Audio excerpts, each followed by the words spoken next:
جب جانور کو ذبح کریں تو چند ایک چیزوں کا خیال کریں جو آداب ہیں شریعت نے سکھائے ہیں ذبح کرتے وقت۔ نمبر 1، جانور کو نرمی اور اچھے طریقے سے مذبح ذبح کی جگہ کی طرف لے جانا۔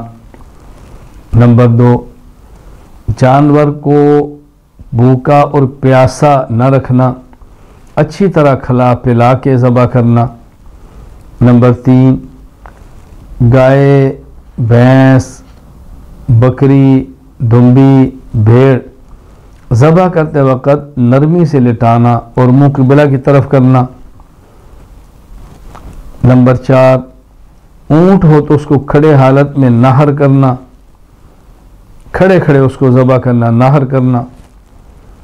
نمبر 5، بڑے جانور کی ٹانگ باندھنا، ٹانگیں باندھے تاکہ وہ تڑپ کر کوئی ایسا کام نہ کر گزرے کہ جسے ذبح میں دقت پیش ہو۔ ہاں البتہ دایاں پہ اس کا کھلا رہنے دینا تاکہ اس کے حرکت کرنے سے خون زیادہ سے زیادہ خارج ہو۔ نمبر 6، ذبح کرنے والے کا دائیں ہاتھ سے ذبح کرنا۔ نمبر 7، باوضو ہو کر ذبح کرنا۔ نمبر 8، تیز دھار چھری یا تیز آلے سے ذبح کرنا۔ نمبر 9، ذبح کرتے وقت بسم اللہ اللہ اکبر کہنا۔ نمبر 10، 4 رگوں کا کاٹنا۔ نمبر 1، حلقوم، سانس والی نالی۔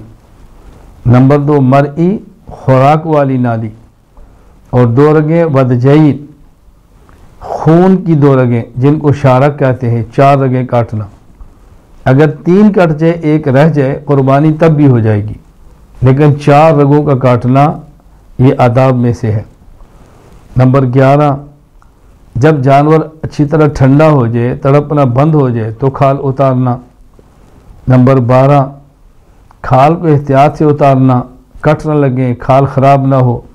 نمبر 13، اس کی جو آلائشیں ہیں، خون اور جو چیزیں اندر سے نکلتی ہیں، کھایا ہوا چارہ، وہاں حفظان صحت کے اصولوں کے مطابق ان کو ایک طرف رکھنا۔ تو یہ وہ آداب ہیں کہ جن کا ذبح کرتے وقت خیال کرنا چاہیے۔ شریعت نے کس طرح بظاہر چیزیں چھوٹی ہیں مگر وہ بھی ہمیں سمجھائی ہیں۔ اللہ تعالیٰ تمام امور میں ہمیں آداب کی رعایت کرنے کی توفیق عطا فرمائے۔